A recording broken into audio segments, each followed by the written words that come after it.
Life வந்து waste, இந்த உலகத்தில் பிறக்கிறது வேஸ்ட்டு. அதனால் முதல்ல இனிமேல் பிறக்காமல் இருக்கிறதுக்கு வழியே தேடுங்க. பொருளல்லவற்றை பொருள் என்று உணரும் மருளானா மானா பிறவி. தேவையில்லாத தேவைன்னு நினைக்கிறதுனால தான் இந்த பிறவியே வந்து தொலைக்குது. அதனால் ஃபஸ்ட்டு இனிமேல் பிறக்கக்கூடாதுங்கிறது தான். பிறப்பு எனும் பேதமை நீங்கிடின், பிறப்பு எனும் பேதமை நீங்க வேண்டும். அதுக்கு என்ன பண்ணணும்? சிறப்பு எனும் செம்பொருள் காண்பது அறிவு. எல்லா சிறப்பையும் தருகிற முருகனை பிடிங்கிறார். ஏன்னா அவன் தான் செவ்வான் உருவில் திகழ் வேலவன் தான். அவனை பிடிக்கணும், இனிமேல் பிறக்காமல் இருக்கணும். அதுதான் வாழ்க்கையினுடைய லட்சியம். ரெண்டாவது, அவங்க நினைக்கிறது இதே ஹஸ்பண்டு இல்லை இதே ஒய்ஃபு அடுத்த ஜென்மத்திலையும் வரணும். எதனாலனா அவங்க லைஃப் கொஞ்சம் ஒர்க் அவுட் ஆகிருக்கும். அதனால் அவங்களுக்கு ஒரு இந்த உலகத்தில் ஒர்க் அவுட் ஆகாத ஹஸ்பண்ட் லைஃப் தான் ரொம்ப ஜாஸ்தி, 100க்கு 90 கூட இருக்கும். இவங்களுக்கு ஏதோ ஒர்க் அவுட் ஆகிடுச்சின்னு சொல்லி இவங்க அப்படி நினைக்கிறாங்க. அதனால் இதிலே கூட கண்டினியூஸ்டின்னு நினைக்காத. சில கிரகங்கள் வர்றபோது ஜாதகத்தில் சண்டையெல்லாம் வரும், மிஸ் அண்டர்ஸ்டாண்டிங் வரும், ஒன்றுமே இல்லாததெல்லாம் ஒரு பூதாகாரமாக தெரியும். அதனால் லைஃப் நீ நினைக்கிற மாதிரி ஒரே மாதிரி ஓடாது, அப்பப்போ மாறும். காய்னா இரவும் வரும் பகலும் வரும் மாதிரி தான் வந்து மாறி மாறி வரும். அண்டு லாட் ஆஃப் பீப்புள், இப்போ நான் நீலாங்கரையில் இருந்தேன். அப்போ ஒரு பெரிய ட்ராவல் கம்பெனி வச்சுருக்கிற ஒரு ஆள் என்கிட்ட வந்தார். வந்துட்டு அடுத்த பிறவிலேயே அவர் கூட ஒரு உயரமாக சிவப்பாக இருப்போம்ல வந்தார். அவர் என்கிட்ட அடுத்த பிரிவில் நாங்கள் 2 பேரும் ஹஸ்பண்ட் ஒய்ஃபாக இருக்கணும்னு ஆசீர்வாதம் பண்ணுங்கன்னாரு. அவர் போனப்புறம் கேட்டேன், இது ஒன்றுமே புரியலையேன்னு. அவர் ஒய்ஃப் வேறு அப்படின்னா. இந்த பொம்பளை அவங்க ஆஃபீஸில் சார்ட்டர்ட் அக்கௌண்டன்ட் ஆடிட்டரு. அதனால் அவங்க 2 பேரும் டச்சிங்கில் இருக்கிறாங்களா, அதனால் அடுத்த பிரிவிலையாவது நாங்கள் 2 பேரும் ஹஸ்பண்ட் ஒய்ஃபாக இருக்கணும்னு சொல்லி அவர் என்கிட்ட கேட்குறாரு. இதுவே போய் தானே. ஜெயகாந்த் வந்து ஒரு கதை வந்துச்சு. ஹிந்து ஆஃபீஸில் வேலை செய்கிற ஒரு சப் எடிட்டர்.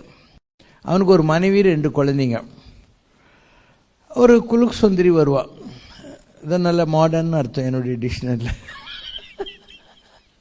வந்துட்டு உங்ககிட்ட கொஞ்சம் பேசணும், நானும் உங்கள் ஹஸ்பண்ட் ஆஃபீஸில் தான் வேலை செய்கிறேன்னுவான். அவளுக்கு காஃபி கொடுத்துட்டு வாசல்ல என்ன வேணும். அவள் சொன்னால், நானும் உங்கள் ஹஸ்பண்டும் ஒரு ரிலேஷன்ஷிப்பில் இருக்கோம்.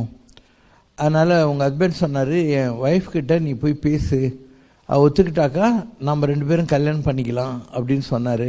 அதுக்காக தான் உங்ககிட்ட பேச வந்திருக்கேன்.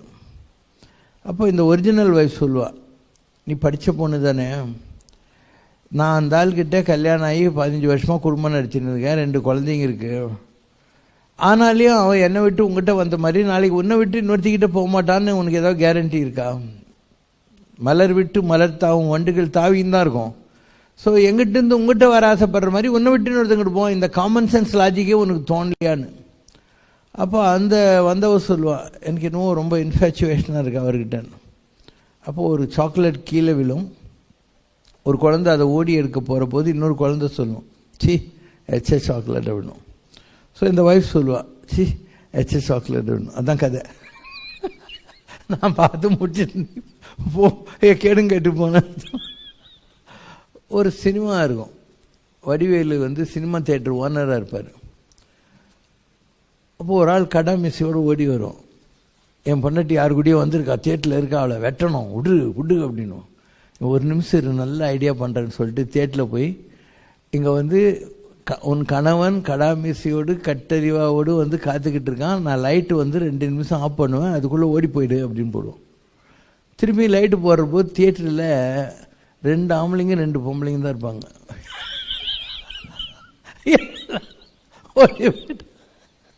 ஐயோ நீ தான் என் செல்ல குட்டி, வா உங்களுக்கு தான் இன்னைக்கு ப்ரைஸ் கொடுக்கணும்னு. ஐயோ அந்த ஆள் போய் கேள்வியான்னு அவ புருஷா. இந்த உலகம் பூரா கோல்மால். எதையும் நம்பாத, யாரையும் நம்பாத. எந்த ரிலேஷன்ஷிப்பும் நிஜம் கிடையாது. இந்த உலகத்தில் எல்லாம் காரியவாதம். எவ்ரி திங் இஸ் சுயநலம். இவங்களுக்கு சூட் ஆகிற மாதிரி இருந்தால் பிடிக்குன்னுவாங்க. சூட் ஆகலைன்னா நான் ராட்சசியம் பொண்டாட்டி எங்கள் ஹஸ்பண்ட் வேஸ்ட்டு பண்ணுவாங்க. அதனால் யாரையும் நம்பாதே, எதையும் நம்பாதே. ஏதோ வந்து தொலைச்சிட்டேன், கல்யாணம் நடந்து தொலைஞ்சிச்சு. இருக்கிற வரைக்கும் ஒழுங்காக குப்பை கொட்டு போய் சேர்ற வரையை பாரு. திருப்பி இந்த வம்பில் மாட்டிக்காத.